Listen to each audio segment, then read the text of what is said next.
Hi folks, Dave, the Honest Audiophile. This is the ThieAudio Elixir, and these are my Honest Audiophile impressions. I want to thank Linsoul for providing the ThieAudio Elixir for a review. Do greatly appreciate it. Linsoul, you rock. Alright, so the ThieAudio Elixir, this is available on Linsoul for $210.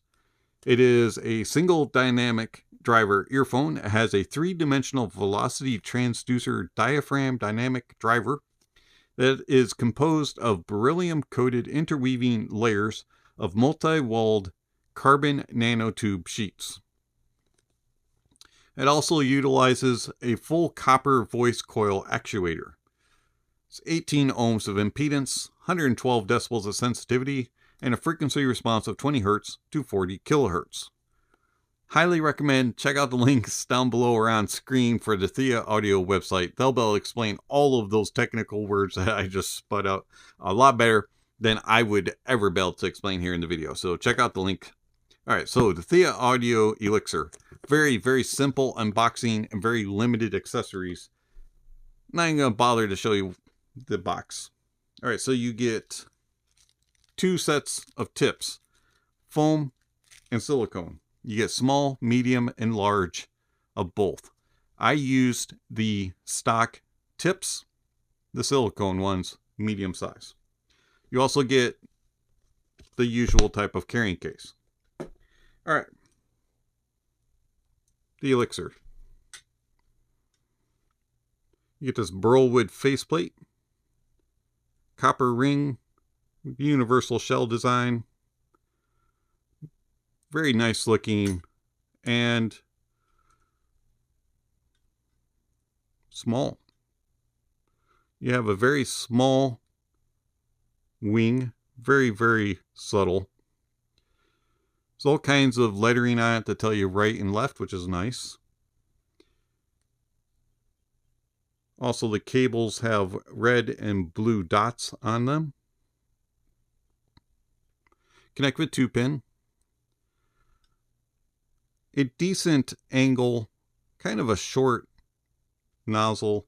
It's okay when it comes to fit for me, but it works. The cable. The cable's alright. It's kind of got a rubbery feel to it. Kind of feels like the 7 Hz Timeless Eternal cable. It's not my favorite feeling cable, but as long as it works and sounds good, I'm okay with it. It has 2 core of 92 wires, 0.06 millimeter single crystal copper, and then 24 wires of 0.06 millimeter silver plated OCC copper lits. So it's a very unique design cable. Back to the Elixir itself. Put them in your ears. I have to kind of jam them into my hole a little bit, into the ear hole, get them to snug in, and then they just fit. Isolation is not the greatest. Probably about 50% of outside noises is blocked. Light office duty will be okay. Anything of louder, public transit and, loud settings, they're not going to be the best for that. Of course, when you turn on the music, a lot of that will go away. But overall, they're not the best at isolating outside noises. I found using alternate tips really didn't help. I didn't have any issues with comfort or anything, so I had no reasons to change. And so when I did try other tips, I was trying to see if I could get better isolation. Didn't really work. Plus, it didn't really change the sonics any, so I just stuck with the stock tips.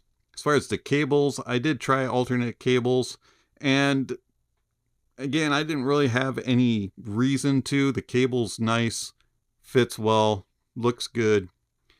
And the cables that I tried, the ThieAudio Smart cable and also the drop 2-pin cable and also the Chimera Lading, they all sounded good. Did I get any sonic improvement? Maybe. It's very subtle at best. Maybe a little bit better clarity, a little bit better details and definition. But other than that, really nothing major was noticed. And so it could have just been me going, yeah, I think I hear a difference, when I really wasn't. Or it could be that the differences were there, but they were so subtle. Just take it as you want. All right. The Elixirs. Very, very easy to drive. No problems whatsoever. Power-wise, being 18 ohms, 112 decibels sensitivity, pretty much anything can drive them with no problems whatsoever. I did find that they sound better off of dongles and DAPs, and that they scale good with better gear. Also, I found that a neutral natural source sounded better than a super warm source or a very cold analytical sound. I just preferred the periodic audio rhodium as my preferred dongle. DAPs, I preferred the Sony NWA105 and also the Sony WM1A. Desktops, I used the Mytek Liberty DAC 2. Had no problems whatsoever, again, powering it. So, how do the Elixirs sound? The Elixirs have a analog, lush, detailed, natural sound. I find that the bass of the Elixir is fun detail. It is prominent. It has authority. It has girth. It has body. But yet it also has naturalism, good tone and timbre, very good details and resolution, and it stays controlled while yet at the same time being prominent and present, but not domineering. There's a lot of bass, and it comes forth at the right times. It stays well controlled. It knows its place and it knows its time, and it does it very well. And it is a fantastic sounding bass, very good details, very good tone. I really, really do enjoy the bass of the Elixir. The mids do take a slight recession back seat to the bass, but yeah, it's not because they're being dominated. It's just because they are doing what they're supposed to do. They are being present. They have good body. They have good weight to them. They have natural tone. They have very good details and resolution. Tone and timbre is just delicious with the ThieAudio Elixir. It's got a naturalism to it. And even though they are slightly recessed, they don't sound like they're in a cave. They don't sound like they're being dominated. They just sound like they are being cohesive and following along and allowing the bass to do what it's supposed to do and the vocalists and the instruments to do what they're supposed to do. It's just a very cohesive balance between the two. I really, really do enjoy the presentation that the mids have on the Elixir. Even though they're not the focal point, they definitely do shine. Then the treble. Treble's like the mids. It's slightly behind the bass, but yet it still sounds very cohesive and very balanced. It has a nice extension in the treble, has good air, you have very good energy and sparkle. Everything just flows in the treble the way it should, and it sounds very natural, has very good details and resolution, and the tone and timbre again is delicious. It's one of the best sounding trebles that I've heard in the price point. I really do enjoy the frequency response of the Elixir. It's very, very good with tonal balance. It's very cohesive.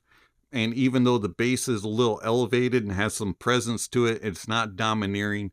And it's just a very overall a pleasant, analog, lush sound without being too thick and too warm and too cold and analytical and fatiguing. It's a very balanced and pleasing sound. Soundstage. Soundstage of the Elixir is very well done. It has a accuracy and a naturalism to it. Things sound like they should without being too wide or too narrow. They don't sound cramped, but they don't sound huge. They sound proper.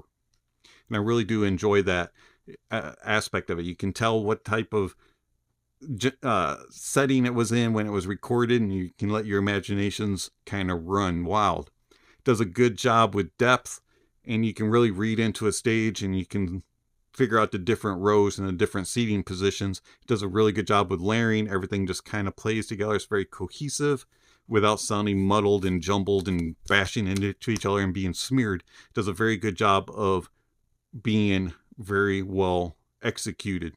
Imaging is very precise and accurate. Things track across the stage, and you can hone in and go, it's right there. It's right there. That one is there, and that one's right there. You can place things very well. Imaging is spectacular with the Elixir. Overall, I really do enjoy the Elixir, and I think it's a fantastic sounding earphone. How does it compare to the Moondrop Kato? The Kato is a little bit more forward in the mids, also in the treble. It has a little bit brighter of a sound up top, and it's not quite as dominant and prominent in the bass as the Elixir. Also, it doesn't have the fullness to the notes as the Elixir has, but it is a little bit wider, has a little bit better isolation and separation of instruments, and it's slightly better in the soundstage as being a little bit deeper and more better with imaging, slightly. Tonality is pretty close, other than the Elixir having a little bit more body weight, and detail retrieval and resolution is pretty darn near close. You really can't tell a difference between the two of them. So if you find that the Kato is a little too bright and a little too forward for you, and maybe lacking a little bit in bass, then you might want to take a look at the Elixir. Very, very similar in sound to the Kato, but yet a little bit more on the chill side. The Elixir is the musical, kind of laid back version of the Kato. It's been Dave, the Honest Audiophile. Thank you for watching, and I'll catch you on the next video. Speaking of next video, somewhere on screen, subscription links, notification bells. If you haven't already, check those off. And then don't forget to give a thumbs up or a thumbs down to the video. And also check out the links down below. There's all kinds of information down there regarding how you can contact the channel, follow the channel, support the channel. All that kind of stuff is down below, along with gear recommendations, music recommendations, and all kinds of other things down below. So check out the links, and then don't forget to enjoy the music, and honesty is the best policy.